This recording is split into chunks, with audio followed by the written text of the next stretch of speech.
So yan na, wirings na natin lahat. Then taktak muna natin. Ayan. So na-wirings na lahat. So okay na yung wirings. Kung makikita nyo. Naka-wirings na to lahat. Ito na lang yung breaker na to. Kasi hindi pa natin na i-connect yung ilaw. Pero okay lang. So, yung natin gawin, testing natin. Kuha tayo ng test valve. Yung ating external test valve. Ito. Dahil, naman natin. Kasi sigurado kung magana sa lahat. Tester pala muna natin. Testerin naman na natin. Ayan. 20 minutes na pala ito isa kong video. Ayan. Tester.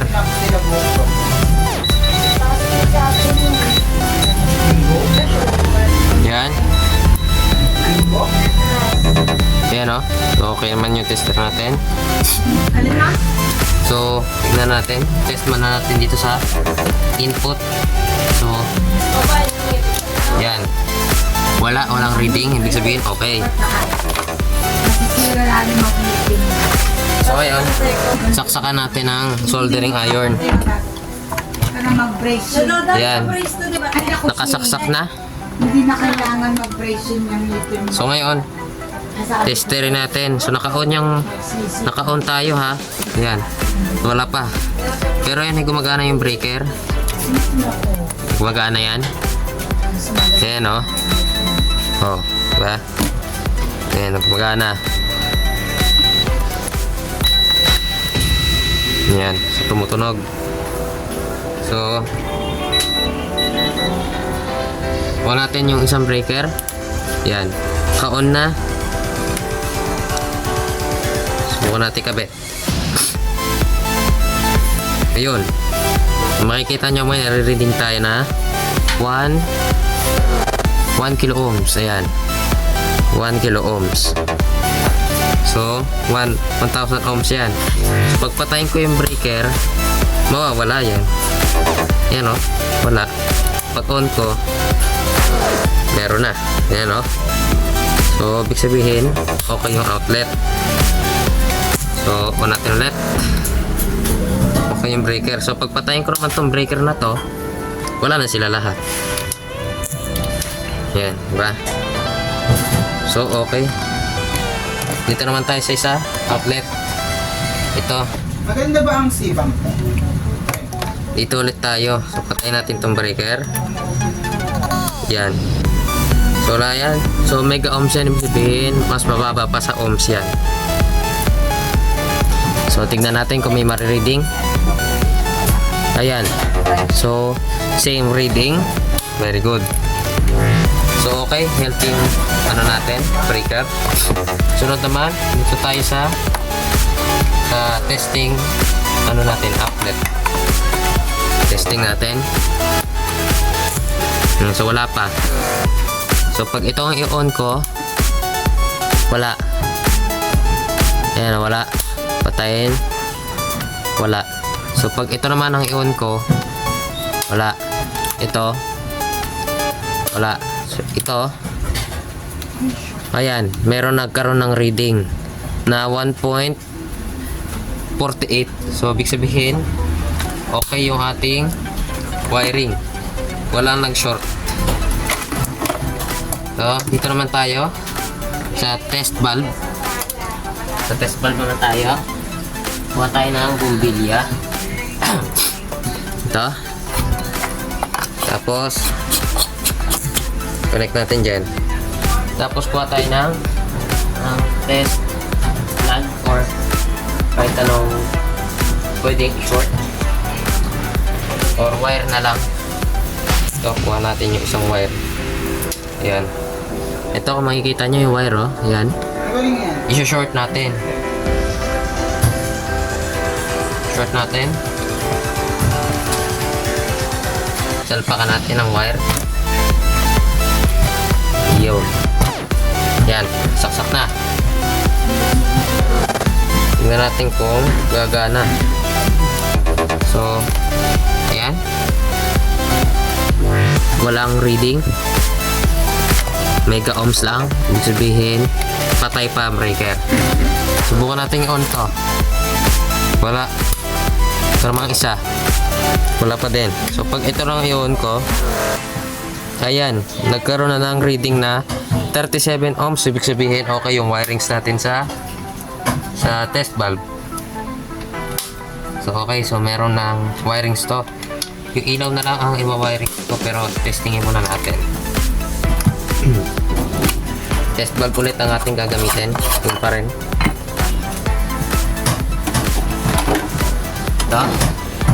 Itong test valve na to. So, balik lang natin tong ating aray. So, itanggalin muna natin yung mga gamit dito para magkasya yung ating test valve.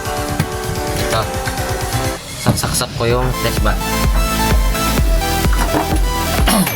Ito yung ating plug sa test valve. Ayan o, ito heavy duty na plug. Ayan. Tapos sasaksak ko.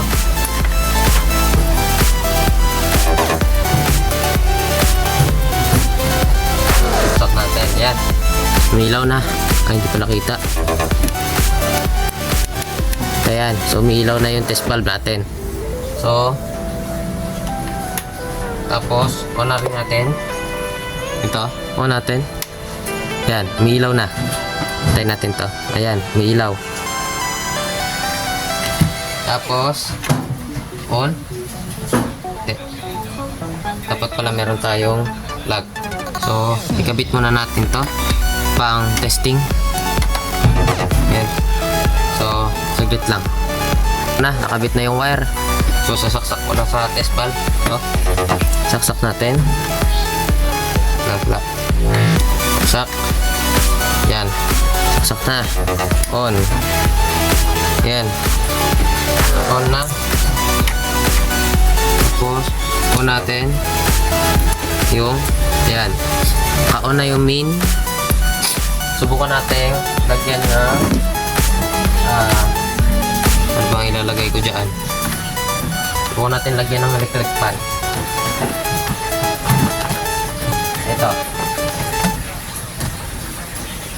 Ito. Lagyan natin ito. Sakto. Wala tong switch, direct. Ito. So, i-on ko yung breaker. Walang nangyari. Ay, hindi pa pala naka-on. So, yan, naka-on. On natin yung breaker. Ayan. Naka-on ang breaker, kumanda. Patayin ko yung main. Namatay. Kahit naka-on pa yung ano natin, branch breaker. O, diba? On natin. On natin ito. Okay. Ayan o.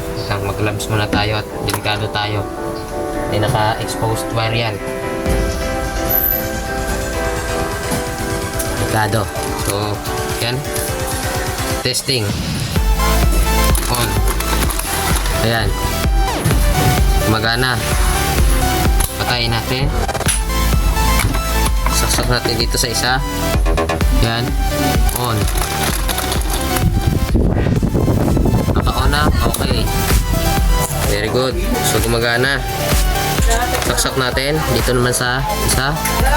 On natin. Dito. Walang mangyari. So, dito. Ayun. Gumagana. Yung breaker. Pop. Yan. So, ibig sabihin, okay. Sa test valve naman din tayo.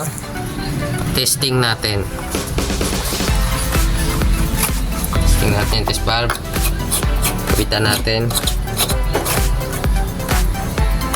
Masya po dito. Ngayon, on natin. Yung naka-on. Patayin pala muna natin. Sasaksak ko. Yan, saksak na sa outlet. Tapos, o-on ko. Yan. Naka-on. Okay. Tapos, pag i-on ko, ayan. Ayan o, maandar na.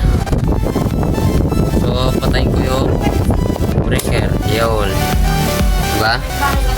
Umandar. Patayin, on ko ulit. Ayun. O, gumagana. Okay yung ating wiring. Ayan o. Sabihin, okay yung ating wiring. So, walang sira. So, again, pagpatayin ko itong main yung ating patayin. Kita ba? Main yung ating papatay na namatay. Kahit naka-on pa to. Patay. On. O, yan. Okay. Very good. So, i-wirings lang natin yung ilaw. So, wirings muna natin. Ay, hindi. Siguro, bukas ko na wiringan to. Yung sa ilaw. Kasi, hindi naman ako masyadong, kasi wala pa akong masyadong wire para magawa itong ilaw. So, ayun. Tatakpan ko lang. So, na natin, wirings na. So, kung makikita nyo, nakasaksak na siya. Oh. So, ito yung original plug na ginamit natin. Okay. Ito. Ayan. So, ito may kuryente kagad dito. Ito, tingnan natin kung may kuryente. Ayan, wala naman. So, good. So, nakapatay yung ating breaker. So, kaya walang kuryente. So, kahit i-on natin ito, yan. So, basta hindi naka-on yung main, walang kuryente. So, on natin. Yan, nakasaksak na yan. Ayan, o. So, on natin yung ating multimeter. Tapos, measure natin yung voltage. Set natin sa AC. Ayan. AC. Tapos, plug in. Wala. Ayan, o, wala. 0. So, on natin yung breaker. Yan. Naka-reading na tayo ng 236 volt. 236.2. Sa kabila. Ayan. 36. Ito. Ayun. 36. Dito naman. Ayun. Ganun din. Dito naman. Ayun. Kaso. Ayan. 235. Dito. 235 din. So, dito.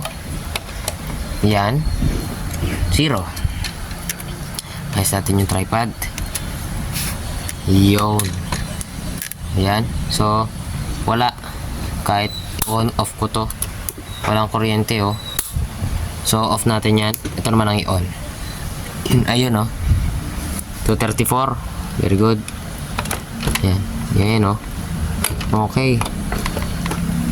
Ayan, oh. So, meron na tayong voltage. Ayan. 234.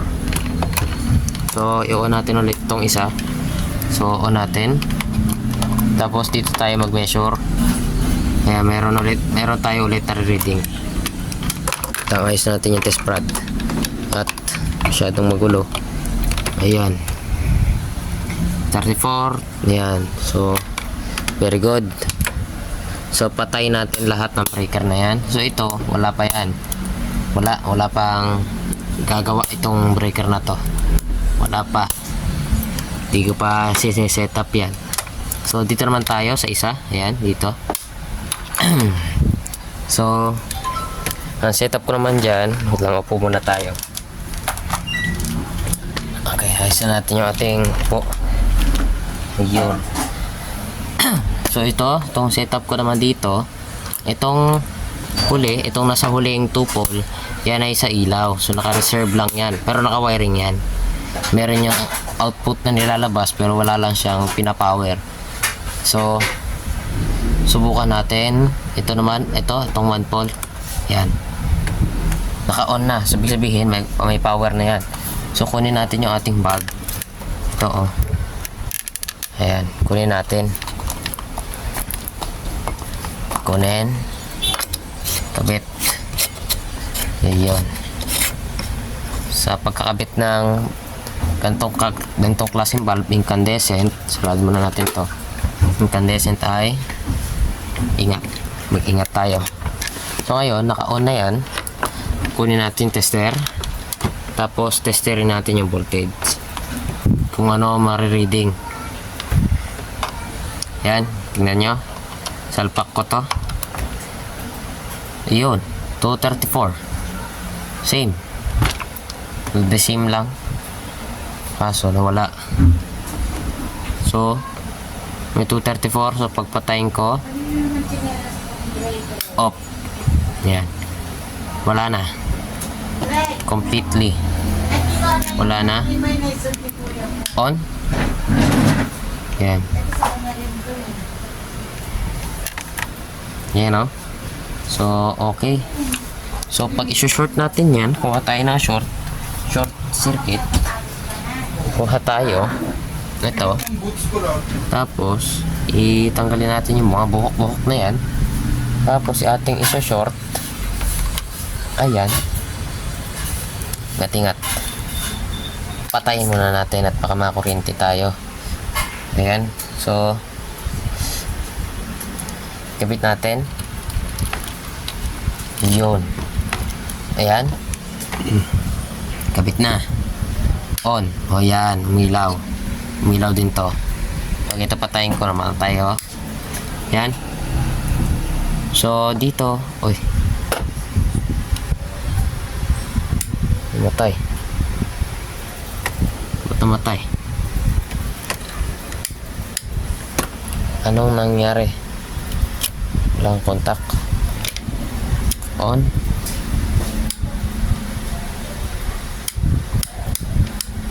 Meron dapat output. Nangyari. Ayun, meron. So, dito na lang tayo sa ating tester. Dito na lang. Set-up natin to sa 10 ampere range.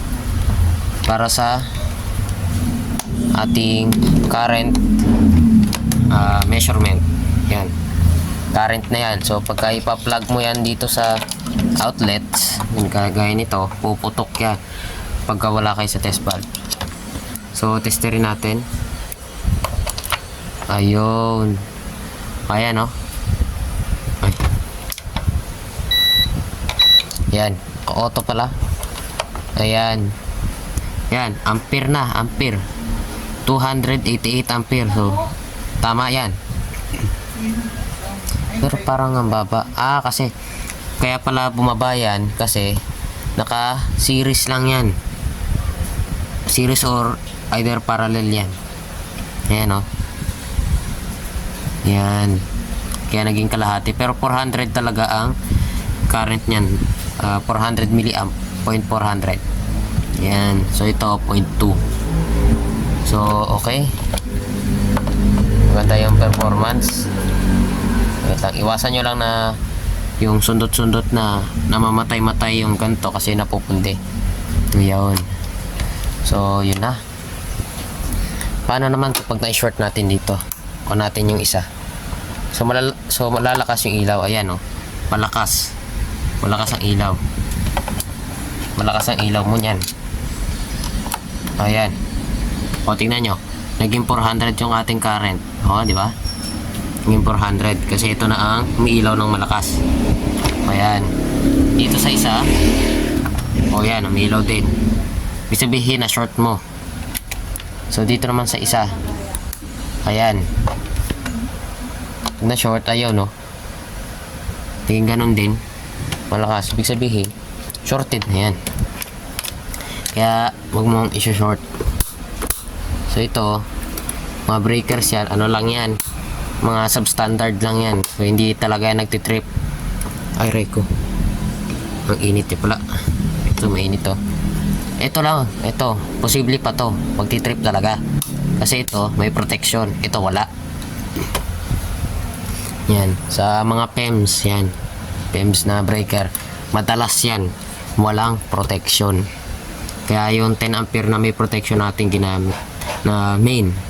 Para kapag magka-problema sa 3 or 4, ito magti-trip. At least yun, shut off lahat. Yan, di ba? Okay sana kung yung nabili natin ganito rin. Eh kaso, ito lang ang kinaya. Yan.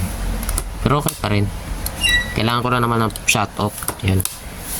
So itong isang breaker na to, hindi ko pa nawa-wirings. Pero saka na yan. Pwede naman to gamitin na nakasaksak eh. Ayan o, nakasaksak sila. So, tignan ninyo. Huhugutin ko. Ayan.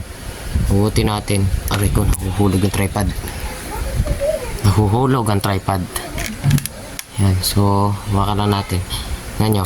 Hugutin ko. Namatay yung ilaw. Diba? Dito natin saksak. Dito.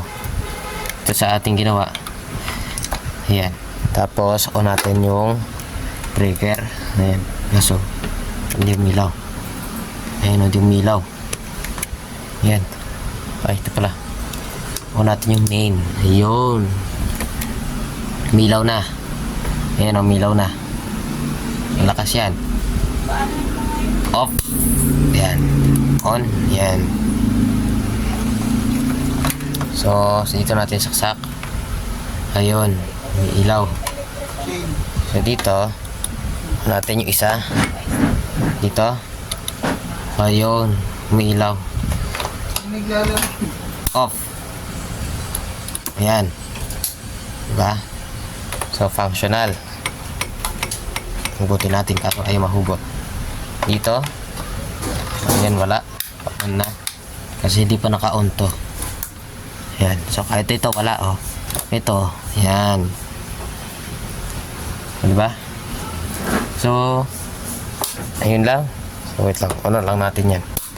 Yan. So, yan lang. Maraming salamat sa panonood ng video na to. At sana natutunan nyo yung mga winirings ko dyan. At hindi ko alam kung naipalawanag ko na maayos. Next time na lang. Hindi demonstrate ko yung wirings ko. Yan. So, ito kasi minadali ko na dahil gabi na rin eh. So, yan yung mga wirings ko. So, maayos naman. Kahit pa paano. Hindi naman siya ganun kadugulo. Kaya naman ikikable tie na lang yan. Kahit wala na nga eh. Ayan o. So, yan ang ating bagong version ng testing board. So, meron tayong 3 outlets. Itong dalawang outlet na to ay itong breaker na to ang humahawak. Ibig sabihin ito ang nagpa-power. Ito naman yung breaker na yon. Yan, ito. So, ibig sabihin, ito lang ang pa-power niyan. Ito lang. Dito, dalawa. Dito, isa lang. So, ito naman, itong isang pangatlong 2-pole. Ang pinapower naman yan ay ilaw. Pero ngayon, hindi ko pa siya naiwa-wiring. So, next, saka na. So, ito naman, ito yung nagpa-power sa ating test valve. Ito yung pinapower niya. Ayan o, ito. Itong tatlo na to. Yan. So, yan. So, dalawang test valve yung ginamit ko para matesting ko to ng maayos. Ayan o. Yan. So, may ilaw yung ating ilaw. Yan. So, yun lang. At, kita tayo sa next video ni Josh Electrical Vlogs. Yan. Bye-bye.